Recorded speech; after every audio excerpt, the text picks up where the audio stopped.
Thank you for trusting our company to take care of your heating and air conditioning needs. Here are this month's home energy saving tips. It's spring. It's time to get ready for summer. Tip number 1, go outside and look at your outdoor unit. Make sure the area around the unit is clear of winter dirt, leaves, and grass.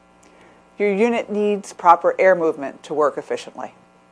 Tip number 2, if you have smokers, pollen, allergies, or a musty smell around your home, consider a whole house UV light.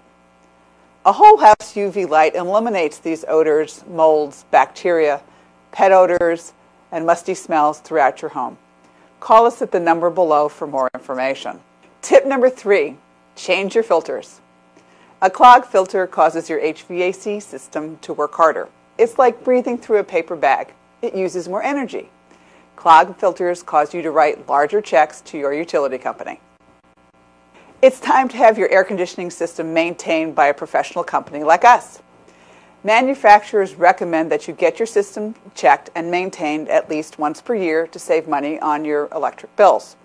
Better yet, join our exclusive maintenance program for hassle-free maintenance and great benefits. Call us at the number below to join and schedule your maintenance call. Thanks again for your business.